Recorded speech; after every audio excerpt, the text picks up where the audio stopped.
नमस्कार। आज हम सुनेंगे डांगरे घराने का अनोखा इतिहास। विक्टूजी बाबा जिन डांगरे कुल में पैदा हुए, उनका इतिहास भी बेहद अनोखा है। महाराष्ट्र के 33 जिलों में से नागपुर, यह शहर उपराजधानी के नाम से प्रख्यात है। वैसे तो यह नागपुर शहर मिहान जैसी कंपनी की वजह से और भी ज़्यादा प्रख्यात हुआ है। इसी नागपुर शहर की हिंगणा, यह एक तहसील है और उसी तहसील में एक गांव टाकलघाट भी आता है।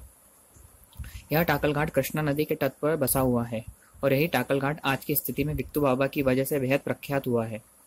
हर कोई टाकलघाट को बेड़ी वाले बाबा का टाकलघाट यही नाम से जानते हैं। इसी टाकलघाट में सन 1600 से डांगरे घराने अपने गोत्र के साथ हंसी खुशी रहते थे। उनका वंशज आगे आगे बढ़ता चला गया और उनकी हर पीढ़ी गुजरती गई। जिस समय किशनदास बाबा टाकलघाट में आकर वास्तव्य करने लगे, उसी समय डांगरे घराने के फकीराजी डांगरे की पीढ़ी चालू थी। फकीराजी यह बेहद अच्छे नेकदिल इंसान थे। किशनदास बाबा का प्रभाव उन पर इतना पड़ा कि वे दोनों पति पत्नी फकीरा और रंबा उनकी भक्ति करने लगे। बाबा के आशीर्वाद से आगे चलकर फकीराजी को 4 पुत्र और एक पुत्री हुई। उनके नाम इस तरह से थे: पहला श्रावण, दूसरा नामदेव, तीसरा लक्ष्मण और चौथा जानबा, और पुत्री जनाबाई। जानबा या फकीराजी के सबसे छोटे पुत्र थे, लेकिन जानबा में इंसानियत के सभी तरह के गुण मौजूद थे। वे बेहद समझदार, उदार दिल वाले, होशियार, कड़ी मेहनत और दयालु स्वभाव के होने के कारण फकीराजी के बेहद लाडले माने जाते थे। जानबा जी जब शादी लायक हुए तो उनका विवाह कवड़ा नामक कन्या के साथ कर दिया गया। जावड़ा जी की शादी के बाद उन्हें 6 पुत्र हो गए, लेकिन दुर्व्यव उनका पीछा नहीं छोड़ रहा था। 6 में से सिर्फ सुपा नामक पुत्र कुछ साल तक जी सका और शादी के कुछ साल बाद 32 साल का होने पर उसका देहांत हो गया। सूपा जब 21 साल का हुआ तब जानबाजी उनकी शादी विश्वनाथ जी थुल, इनकी सुपुत्री कलाबाई से, जिनका गांव निम्बा पंचगांव से, करा दी। कुछ साल बाद उसे भी 3 पुत्र हुए, लेकिन वो एक एक करके चल बसे। इसी बात का सदमा बर्दाश्त न कर सका सूपा और वो सदमे में बीमार पड़ गया और आखिर उसकी भी मृत्यु हो गई। जानबाजी के लिए यह घटना बड़ी जान लेनी थी। दोनों पति पत्नी हमेशा उदास रहने लगे और आखिर भगवान की मर्जी समझकर अपना जीवन बिताने लगे। खेत पर जाकर वह दिन भर काम करते और शाम को वापस घर आ जाते। इसी तरह दिन पर दिन गुजरते चले गए। सोते, उठते और बैठते समय मात्र वह किशनदास बाबा का नाम लेना कतई न भूलते थे। एक दिन दोनों पति पत्नी खेत पर दिन भर काम करके थक कर जब शाम को घर आए, खाना बनाकर खाना खाकर दोनों सो गए। वो दिन जुलाई 1917 का था।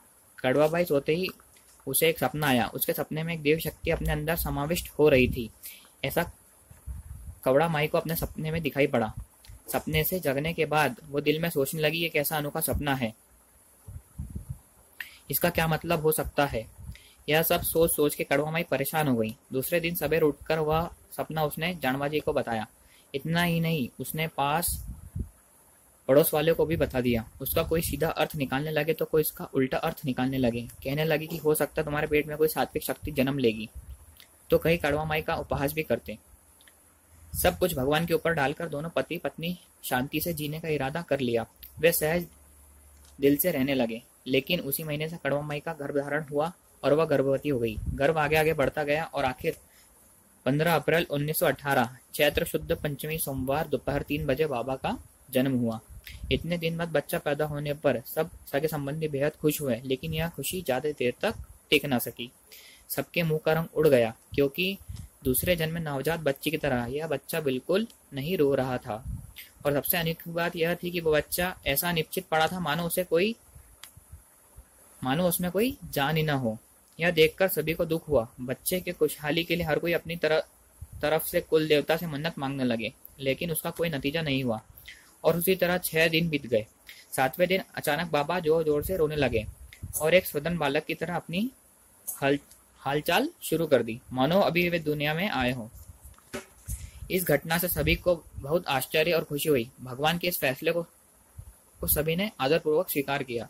सभी को लगने लगा कि भगवान का खेल कितना निराला है। पल में वे इंसान को हंसाता है, पल में रुलाता है। आगे क्या होगा वह जाने। यह सोच सोचकर ईश्वर की सभी ने दुआ मांगी।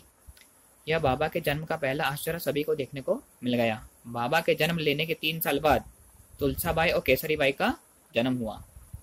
आज के लिए बस इतना ही। नमस्कार।